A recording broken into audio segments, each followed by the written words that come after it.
मत। जब कभी भी नेगेटिव विचार आए तो सोच को पहले फोकस करना। आज के तारीख में मुझे बताओ, तुमने इतनी पढ़ाई बीकॉम में 12th में कभी करी क्या? दिल से बताओ, मतलब झूठ बातें मत करो। जितने कॉन्सेप्ट हम एक एक टॉपिक में डील कर रहे हैं, क्या उतने कॉन्सेप्ट आप पहले डील करते थे क्या? नहीं। सो ये जो शिक्षा है ना सीए की, ये आपको काबिल बनाती है। इसको पास या फेल से जज नहीं करते, इसको जज करते हैं कि क्या आप कोई नया सीख रहे हो क्या, और अगर नया सीख रहे हो क्या इसके बेसिस पर आप जॉब लेके आ सकते हो क्या? The answer is yes. ये मेरे पास कुछ अफगानिस्तान के बच्चे आए थे पढ़ने के लिए, मैंने बताया था ना। सो बेटा आप कई गुना बेहतर कर रहे हो, आपकी लेवल बहुत अच्छी है। बस मुझे दिक्कत क्या आ रही है कि अगर आप कहीं नेगेटिव हो गए बहुत ज़्यादा, माइंडसेट में जब आदमी डरा हुआ हो, या माइंडसेट में जब आदमी ऐसा सोचता है ना कि मैं कुछ नहीं कर पाऊंगा, तो शरीर से आदमी बड़ा बन जाता है, बट जब बुद्धि से आदमी बड़ा नहीं बनता है तो आदमी को हमेशा डर लगते रहता है और वो परफॉर्म नहीं कर पाता है। परफॉर्मेंस के लिए बहुत ज़्यादा ज़रूरी होता है कि आप निश्चिंत होकर एग्जाम में जाएं, निश्चिंत होकर पढ़ाई करें। आपके टेंशन लेने से कोई भी प्रॉब्लम हल नहीं हो सकती, ना हल हुई है ना हल होगी। ना आपके घर की फाइनेंशियल प्रॉब्लम हल हो सकती है, ना घर की किसी की तबीयत खराब है तो वो ठीक हो सकती है। कोई भी चीज़ आपके स्ट्रेस या टेंशन लेने से कोई भी चीज़ सॉल्व नहीं हो सकती। जब कभी भी एग्जाम में जाओ तो behave like a military people. जब कभी प्रिपरेशन के लिए जाओ तो समझना योद्धा के जैसे, मिलिट्री लोगों के जैसे बिहेव करना। जब तुम एक मूवी देखते हो, उस मूवी का नाम है लक्ष्य। लक्ष्य में एक सीन है कि अपना ही दोस्त जिसके साथ हम उठते बैठते थे, वो आदमी शहीद हो जाता है, राइट? और ऐसा हुआ होगा, राइट? वो आदमी शहीद हो जाता है, और शहीद होने के बावजूद भी वो आदमी वहां पर लड़ते रहता है। जब हम मूवी देखते हैं तानाजी, या जब हम पढ़ते हैं तानाजी मालुसरे के बारे में, सो वहां पर देखना मिलता है कि पावन खिंड में जो युद्ध होता है, उस युद्ध के वक्त कई सारे हमारे लोग शहीद होते हैं। शहीद होने के बावजूद भी उस समय वो रोने का नहीं है, विलाप करने का नहीं है, डरने का नहीं है। वो समय होता है कि जब आप फिर उठ खड़े हो और लड़ाई करो और सभी लोगों में जोश भरो। जब ये युद्ध हुआ था, सेकेंड वर्ल्ड वॉर, तब उस केस में एक पॉलिटिशियन थे, मैं उनका नाम अभी सही से याद नहीं कर पा रहा हूँ, बट उन्होंने एक घोषवाक्य दिया था, नेवर नेवर क्विट। एग्रीड?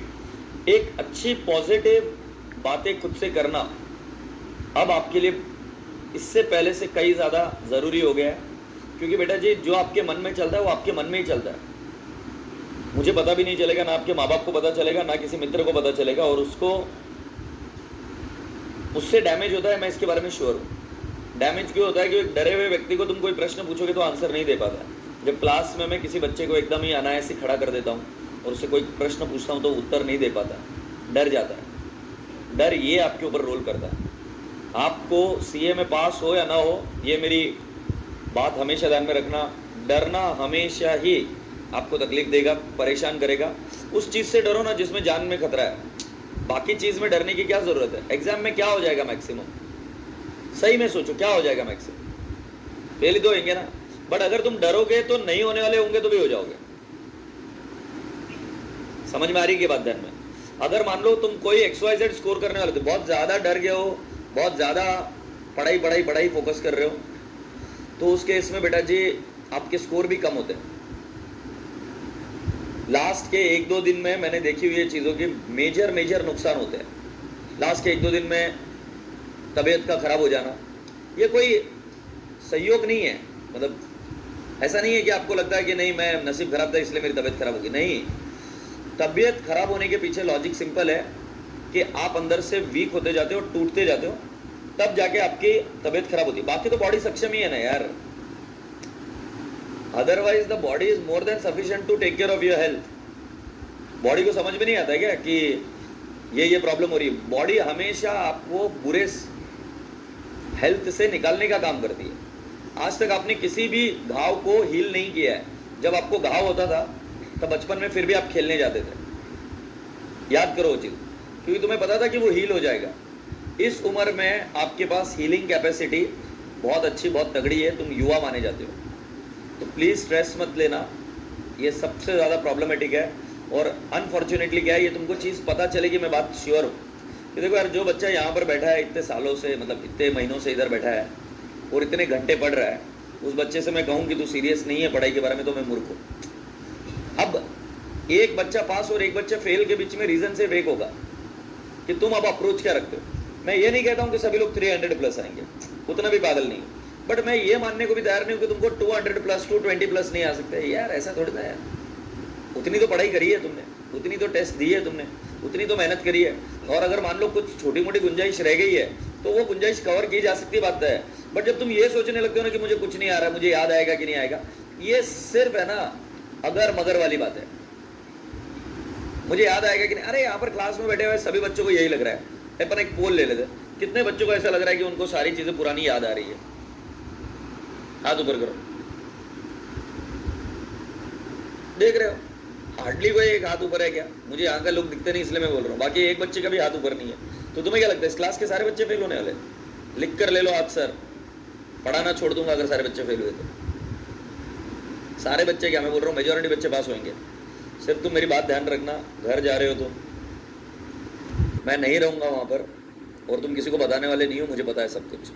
तुम्हारे अंदर जो स्ट्रेस क्रिएट होने लगता है ना, तो फिर एक माइंड है ना अपने ही थॉट्स पर क्रिएट, मतलब एक थॉट है ना अपने ऊपर फीड करने लगता है। जैसे मैं आपको दो चीजें समझाता हूँ। जब मैं प्यार में था, मुझे दिन भर उसी के बारे में याद आता था। एक थॉट उसके ऊपर जनरेट करते रहता है। एक कोई फंगस लग गया तो वो फंगस उसको जनरेट करते रहता है, वो उसको बढ़ाते रहता है। तब ये नहीं कि वही विचारों में गुते रहो, उन विचारों से बाहर निकलना जरूरी है। फंगस लगता है तो उसको पहुंचना जरूरी है। वैसे जो विचार रहते हैं उन विचारों से बाहर आना जरूरी है। विचार से बाहर आते ही समझ लो तुम्हारी प्रॉब्लम हल हो गई। तुम विचार से बाहर नहीं आओगे और तुम दिन भर वही सोचते रहोगे तो फिर बाहर आना मुश्किल है। आशा करता हूँ, अपेक्षा करता हूँ कि सभी लोग इस बात को समझेंगे। और ध्यान रखना कि जो संतोष है तुम्हारे साथ इधर घूमते रहता है, करते रहता है। ये देखो मिठल्ला बैठा इधर, कितना सिखा है रे तू। हाँ 8th पास है वो, 8वीं पास है। पिताजी का देहांत हो गया था जल्दी, उनके पढ़ने लिखने को नहीं मिला।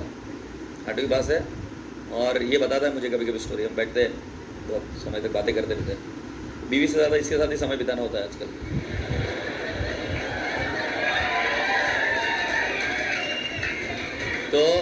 तो ये मुझे बताता है कि जब मैं पुणे आ रहा था फर्स्ट टाइम, तो रोते रोते कब नींद लग गई पता ही नहीं चला, आना नहीं चाह रहा था। और आज तुम देख लो, ये इधर एडजस्ट हो गया। पहले बहुत डरता था, रोना धोना, अकेला था। सब चीज़ें धीरे धीरे नॉर्मल हो गई। पुणे रास आ गया, पुणे में सेटल हो गया। अगर 8वीं पास व्यक्ति अपने जीवन को निभा लेता है, अगर अपना खाना खुद की रोजी रोटी कमा लेता है, अगर अपने परिवार को संभाल लेता है, तो बेटा जी ये बात तो भूल ही जाओ तुम कि तुम कुछ नहीं कर पाओगे। तो उसमें से निकलो अभी बाहर। तुम 100% कर पाओगे, बट अभी तुम्हें कर्म पर फोकस करना है, योद्धा बनना है, मिलिट्री के जैसे रहना है कि जो कोई भी प्रॉब्लम है या सॉल्व हो रही है तो ठीक है, नहीं सॉल्व हो रही है तो तुम्हारी प्रॉब्लम नहीं है। कुछ चीज़ों को स्वीकार करना पड़ता है। कुछ चीज़ें अगर नहीं आ रही है तो इट्स ओके। उसका मतलब ये नहीं कि आप फेल हो जाओगे। हर व्यक्ति को हर चीज़ आएगी ये गारंटीड नहीं। तुम जब स्कूल में थे तो 7 सब्जेक्ट में से एक आध सब्जेक्ट आपको टफ जाता ही था और वो जाते रहेगा। हम कितने ही एक्सपर्ट क्यों ना हो जाए प्रोडक्ट में, मैं आज अकाउंट्स इतने सालों से पढ़ा रहा हूँ, फिर भी मैं कभी नहीं कह सकता कि मुझे अकाउंट्स पूरा आता है। प्रोसेस है। AR रहमान इतना अच्छा म्यूज़िक देते हैं, वो कभी नहीं कहते कि मैं श्रेष्ठ म्यूजिशियन हूँ। वो आज भी डेवलप करते हैं, नई नई चीज़ों को सोचते हैं, करते हैं, and he continues doing that. So improvement is a part and parcel of life. And when I use the word improvement, mistakes are also part and parcel. क्योंकि इंप्रूवमेंट तभी हो सकता है ना जब मिस्टेक्स है। अगर डे 1 को ये सारी चीज़ें परफेक्ट हो गई तो बात ही खत्म हो गई।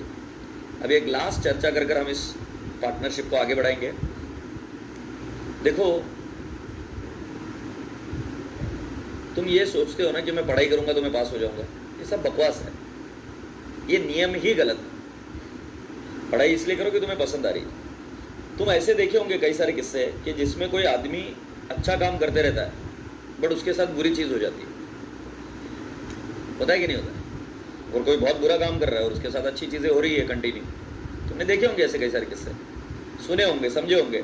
तो फिर तब तुमको भरोसा थोड़ा सा मिटना लगता है कि भाई साहब अच्छी चीज़ें करने का कि नहीं, शॉर्टकट मारने का कि इस वे से जाने का। मैं आपको समझाता हूँ इस चीज़ को। बेटा इसलिए अच्छा काम मत करो क्योंकि तुम कुछ अच्छा चाहते हो, रिजल्ट में कुछ अच्छा चाहते हो। अच्छा काम इसलिए करो क्योंकि तुम अच्छे हो, क्योंकि वो तुम्हारा स्वरूप है, इसलिए तुम अच्छा काम करो। अरे यार, अगर मान लो ऐसा रूल ही होता भगवान का कि अच्छा काम करने पर ही अच्छा होने वाला है, एक उदाहरण के तौर पर, तो इस दुनिया में कौन बुरा करता है यार? If everything you are gonna get positive only, अच्छा ही मिलेगा अच्छा काम करने के बाद में। मैं डिनाई नहीं कर रहा हूँ कि उसके में कनेक्शन नहीं है, बट कई बार तुम क्या करते हो कि मैं इतनी पढ़ाई किया, ये किया, वो किया, तो भी मेरे साथ ये हो गया। तुम इसलिए करो क्योंकि तुम वैसे हो, तुम अपने आप को डालो, तुम समझाओ अपने आप को कि तुम वैसे हो क्या, तब तुम्हें आंसर मिलेगा कि भाई साहब अच्छा काम कंटिन्यूअसली करते रहना चाहिए, कभी ना कभी उसका फल मिलेगा। यहां पर तुम ये नहीं बोल सकते कि कब मिलेगा। अरे यार, इस तुम्हारे बॉडी में कितने हार्ट बीट्स हो रहे हैं? किसी को आइडिया? साइंस बैकग्राउंड वाले अगर मुझे बता पाए तो। कितना? 72 70 72। कभी महसूस किया आपने कि 72 हो रहे हैं बोलकर एक मिनट में? तुम्हारा ब्लड, मतलब मैं तुम्हारी बॉडी की बात कर रहा हूं, मैं तुम्हारी बॉडी की बात कर रहा हूं, किसी और की बात नहीं कर रहा हूं। तुम्हारी बॉडी, इसके अंदर हर रोज जो ब्लड पंप होता है, तुम्हें आइडिया भी है कितना लीटर ब्लड पंप होता है? हर रोज उसके अंदर ऑक्सीजन हर कण को पहुंचाया जाता है। हर कण जहां कहीं पर भी प्रॉब्लम हो रही है वो हील हो रहा है, उसके लिए रिक्विजिट जो कोई भी मटेरियल लगता है वो भेजा जा रहा है। बॉडी काम कर रही है बराबर से परफेक्टली। सो आप मुझे बताओ, इतनी विशाल मैजिकल चीज आपके पास है, आप उसके बारे में नहीं जानते हो, तो भगवान के लिए अपनी सीमित बुद्धि से उस परमेश्वर का आपके लिए क्या प्रयोजन है और ये क्यों भेजा है, आपको क्या करने के लिए भेजा है, उसको जज करने की कोशिश मत करो। तुम सिर्फ कर्म पर फोकस करो, और उस दरमियान अगर कोई चीजें ऊपर नीचे हो तो उनको भी स्वीकार करो। हर रोज माँ खाना बनाती है, बट हर रोज खाना सेम टेस्ट का ही होगा जरूरी नहीं। बनाने वाला व्यक्ति सेम है, मटेरियल सेम है, बट अभी बनाया खाना बहुत स्वादिष्ट बना, कम पड़ गया, दोबारा बनाएंगे उतना स्वादिष्ट नहीं बनता है। तो ये भगवान के लिए है ना, इन चीजों को डील करना बंद करो। तुम्हारी बुद्धि बड़ी मर्यादित है, बड़ी सीमित है। ये कर्म के लिए इधर जन्मे हो आप, अपना जो कुछ भी कर्म है उसको निष्ठा से, अच्छे एंगल से उसको करते रहो। मेरा भरोसा मानिए, कब मिलेगा फल मुझे नहीं पता, बट 100% मिलेगा। बट अगर तुम यहाँ पर है ना इस एंगल से बैठे हो कि मेरे घर में फिनेंशियल प्रॉब्लम है और मैं इस फिनेंशियल प्रॉब्लम से इनको बाहर निकालूंगा, तो राजू रस्तोगी मत बन। राजू रस्तोगी को जानते हो 3 इडियट्स में? You cannot remove your family from the problem unless and until you are strong, and a strong man does not break down every now and then. If he is strong, he is strong. That is his swaroop, that is his nature, that is how he is. You cannot break down every now and then and say मेरे साथ ये हो गया इसलिए मैं fail हो गया। No boss, the only thing which you can do is try, go and give the exam. उसके बाद तो मैं बोल रहा हूँ, एग्जाम देने के बाद में कभी आकर पेपर भी मत देखना, मुझे पूछना भी मत कोई चीज़ कि सर पेपर में ऐसा हुआ था वैसा हुआ था। उसके बाद में नेक्स्ट दिन से एंजॉय करो। ऑफकोर्स चारों पेपर होने के बाद, नहीं तो अकाउंट्स पेपर के बाद एंजॉय करोगे। चारों पेपर के बाद एंजॉय करो, इसके अलावा तुम्हारे हाथ में कुछ नहीं। अगर तुम ये सोच कर बैठे हो कि मैं प्रॉब्लम को सॉल्व कर दूंगा मेरे परिवार की, तुम्हारे हाथ में सिर्फ कर्म है। जिसके हाथ में, जिसके लाइफ में जो प्रॉब्लम लिखी है, जो है वो होना है। समझ में आया? अपने लिमिटेशंस को पहचानो और अपने लिमिटेशंस के हिसाब से काम करो। अननोन इवेंट्स को, अननोन वेरिएबल्स को कंट्रोल करोगे तो कंट्रोल में आएंगे, इसकी कोई गारंटी नहीं है सर। आशा करता हूँ कि आपको ये बात समझ में आई। देखते हैं अभी।